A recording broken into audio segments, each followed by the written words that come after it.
mission school. You've got to walk on that campus and see what an encouragement those kids are. And it's because you grab little nows to say polite things, to open doors, to ask if you can help, to put your arm around somebody. You're doing it all the time, and I think it's wonderful, and I hope you'll never lose that, and in fact, that you'll get better and better and better at it all the time. Because God values what we do with our nows. And if we don't grab our nows to be a blessing to others, here's what happens sometimes. We can't count on tomorrow when they're gone. They're gone.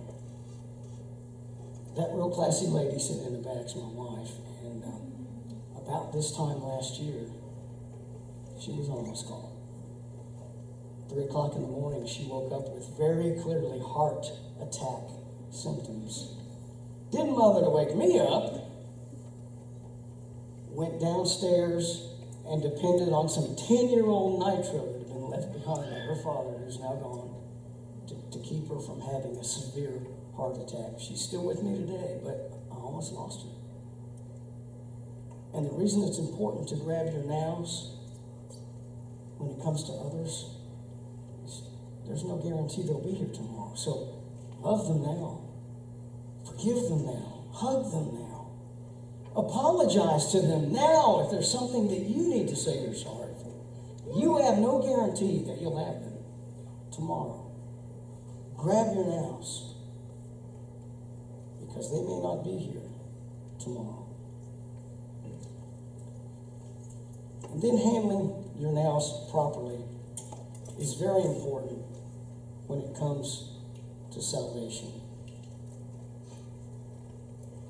Yahweh says, I am says, now is the accepted time. Today is the day of salvation.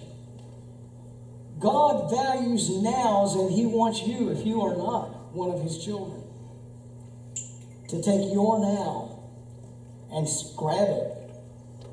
Because, I said a moment ago, you don't know about tomorrow when it comes to other people. You don't know about tomorrow when it comes to you.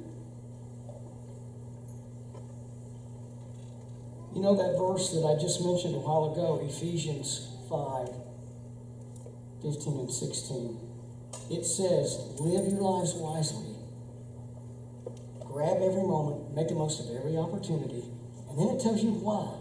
It says, because the days are evil. In other words, stuff happens that we weren't anticipating. Stuff happens. I'm going to ask the band to come on up and finish with a little story about stuff happening. Okay? An old country preacher by the name of Clovis Chappell used to tell the story of a farmer who was out plowing his field. And this was in the spring, and it was right by a river.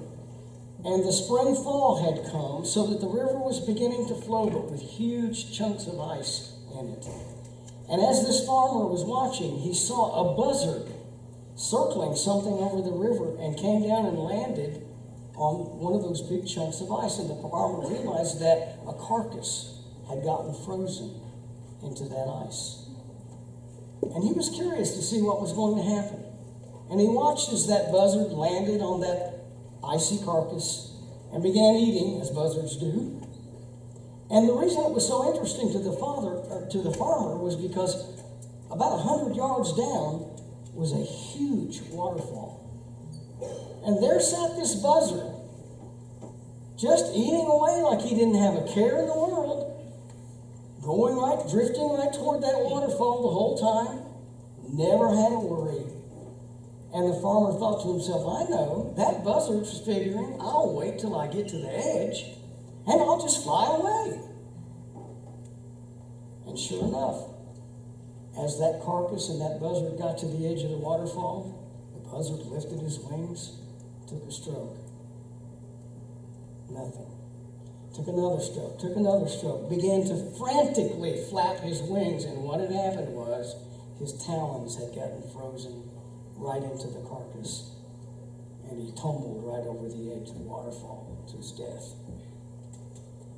Folks, we float down a river called life. And a lot of times we're like that buzzard. We got plenty of time. Yahweh says now. Now is the time. Today is the day for salvation. Don't make a mistake. You worship I am, the God of present tense. Give your life to Him. Find the comfort of being sheltered and cared for and loved by the God who knows what He's doing. Because He's I am. He's present tense. Everything's present tense. Give your life to Him so that you can grab your nows and you have a reason to grab your nows. Yes, bring order to your life. Be a blessing to others to know His Son as your Savior. Turn your nows to no opportunity wasted. And here's an opportunity. I'm going to let you guys close out how you want to here. Thank you, Mr. Fulton. Can we give him a